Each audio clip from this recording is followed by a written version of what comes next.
The Brown family had always been a spectacle, their lives laid bare for the world to see. But behind the cameras, the dynamics were anything but harmonious.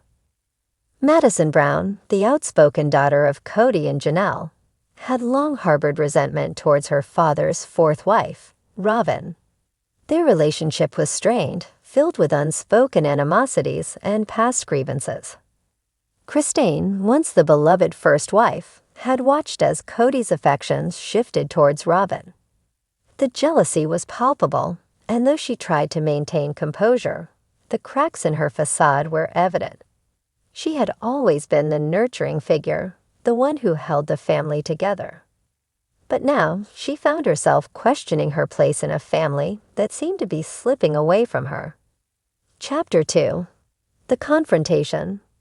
It was a typical family gathering, or so it seemed. The children were scattered around, some engaged in conversations, others lost in their own worlds.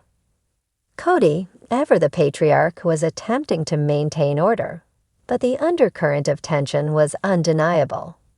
Madison had had enough. The years of feeling overlooked, the constant comparisons to Robyn's children, and the perceived favoritism towards her had built up a storm inside her. She couldn't hold back any longer. Why did she get everything? Madison blurted out, her voice rising. Why did she get all the attention, all the love? What about us? Robyn, taken aback, tried to defend herself. I'm just trying to be a good mother and wife, she said, her voice steady but defensive. But Madison wasn't having it. Good mother? You don't know what it's like to be a real mother. To sacrifice everything for your family. You're just here to play house. The words hung in the air, heavy and accusatory. Christine, who had been silent until now, stood up. She had always been the peacemaker, the one who tried to smooth over conflicts. But this time she couldn't. She couldn't watch her daughter tear into Robyn, and she couldn't bear the pain of seeing her family unravel before her eyes. Enough, Christine said, her voice trembling. This isn't the way to handle things. But Madison was relentless. No, Mom. It's time someone said it. It's time someone told the truth. Kody stepped in, attempting to mediate. Madison, this isn't the time or place. But Madison was beyond reasoning. No, Dad, it's exactly the time. It's always been the time. You've just been too blind to see it. Chapter 3. The Fallout. The confrontation left the family in disarray. Kody retreated into his shell, unable to process the emotions swirling around him. Robyn, hurt and confused, withdrew into herself, unsure of how to mend the rift. And Christine, devastated by the unraveling of her family, found herself questioning everything. In the days that followed, Madison remained distant. She had spoken her truth, but the cost was high. Relationships that had once seemed unbreakable were now fractured, their foundations shaken. Christine, though heartbroken, knew that the path forward was uncertain. She had always been the glue holding the family together, but now she found herself at a crossroads. The family she had known was no longer the same, and she wasn't sure if it ever could be again. Chapter 4. Reflections. As the dust settled, the family was left to pick up the pieces. Madison, though resolute in her actions, couldn't help but feel the weight of the consequences. She had spoken out, but at what cost? Christine, in her quiet moments, reflected on the changes that had come over her family. The dynamics had shifted, and she wasn't sure if they could ever return to what they once were. Robyn, for her part, tried to understand Madison's perspective. She knew she wasn't perfect, but she had always tried her best. The confrontation had been painful, but perhaps it was a necessary step towards healing. And Kody, ever the patriarch, found himself at a loss. His family was in turmoil, and he wasn't sure how to fix it. In the end, the Brown family saga was a testament to the complexities of relationships. Love, jealousy, resentment, and forgiveness all intertwined, creating a tapestry of emotions that was as beautiful as it was painful. And though the future remained uncertain, one thing was clear. The Browns were a family, for better or worse, bound together by their shared history and the ties that, despite everything, still after the confrontation lingered like fog. Days passed. Texts went unanswered. Group chats remained quiet. The family, once a web of connection, now felt like islands drifting apart. Madison had retreated to her home in North Carolina, surrounded by her own little family. She hadn't spoken to her father since the confrontation. She wasn't ready, but she wasn't sorry either. Back in Flagstaff, Janelle had watched everything unfold with growing unease. She had always tried to remain neutral, focusing on her kids and staying out of the emotional trenches. But now, she had something to say. She called Robyn. "I think we need to talk," Janelle said calmly. There was hesitation on the other end. I don't know if that's a good idea right now." "No, Robyn. It's exactly the right time." They met in a quiet cafe on the edge of town, away from cameras and curious eyes. Janelle didn't waste time. Madison spoke up because she felt ignored. "We all did. You may not have meant to create a hierarchy in this family, but the truth is, you did. And Kody helped it happen." Robyn looked down at her cup. "I never wanted to hurt anyone. I felt so alone when I joined the family. I thought if I tried hard enough, I could be accepted." Janelle softened. "You could have been. But instead, you became Kody's only priority. You let that happen." Chapter 6. Madison's Revelation. Madison sat on the back porch, watching her two toddlers chase each other in the golden light of sunset. The confrontation had left a scar, but it also gave her clarity. For years, she had bitten her tongue. She had watched her mother, Janelle, struggle quietly. She had seen how her siblings tried to navigate the invisible walls between Robyn's kids and everyone else. She had stayed polite, respectful, until she couldn't anymore.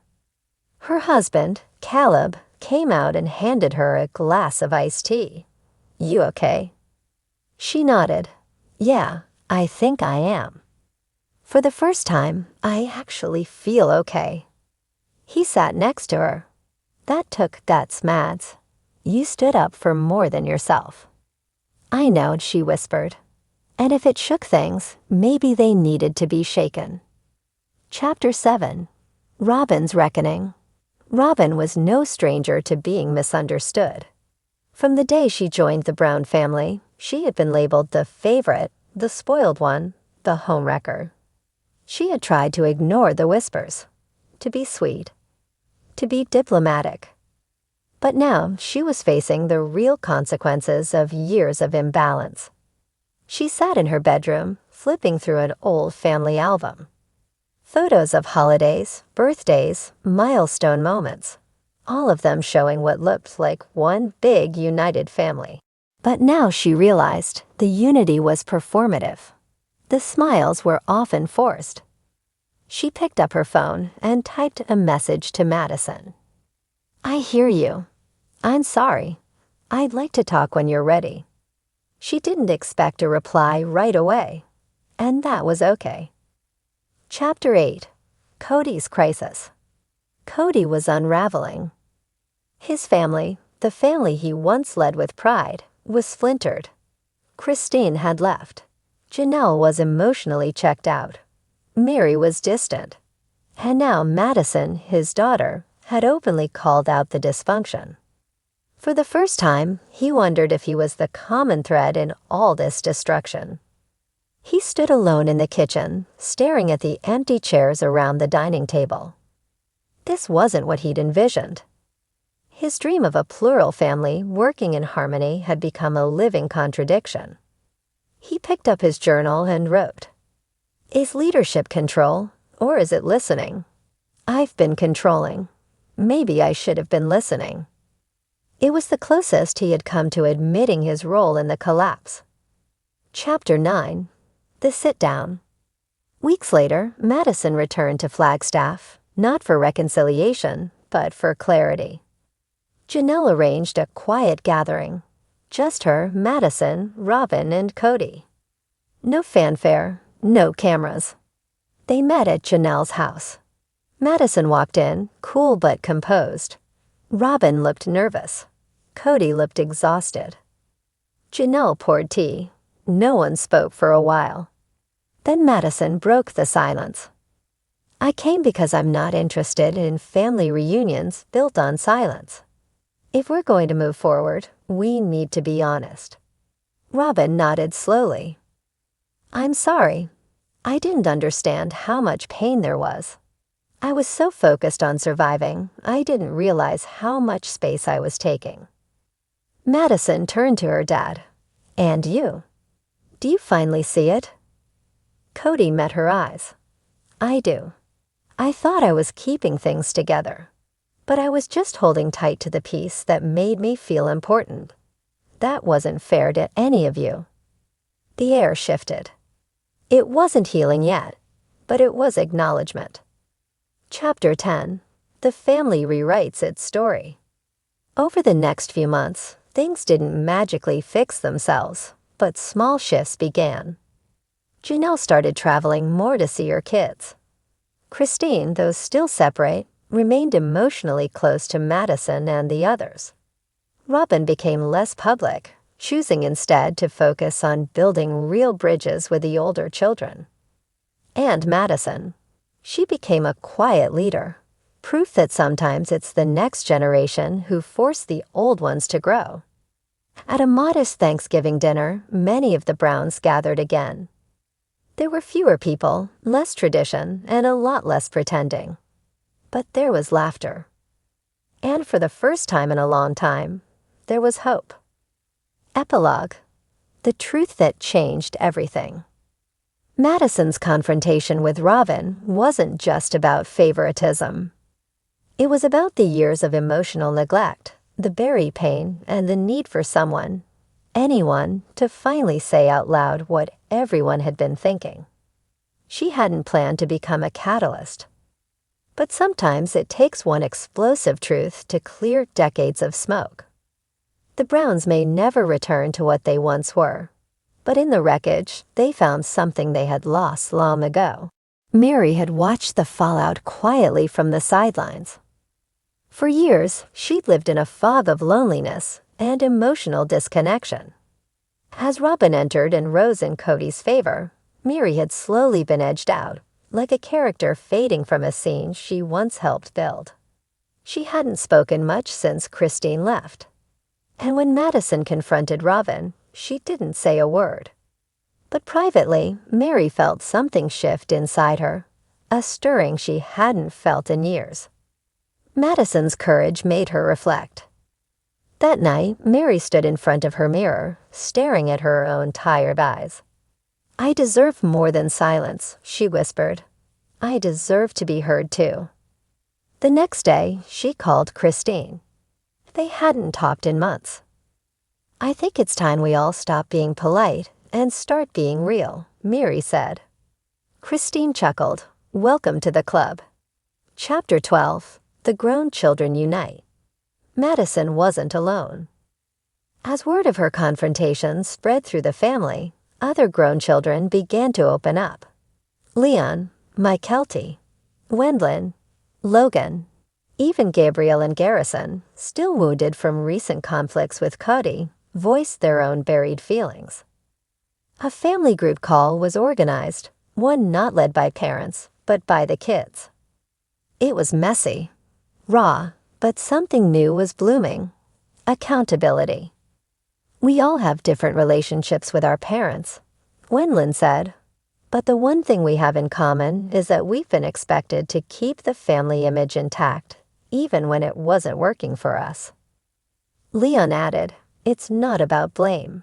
It's about boundaries. And finally telling the truth. That call lasted over 2 hours. There were tears, laughter, and most importantly, plans to stay connected outside the family brand. Chapter 13. Robyn's Turning Point. Robyn was changing. The confrontation had shattered her composure, but in its place was something more authentic. She began therapy, something she had avoided for years. She stopped filming for a while.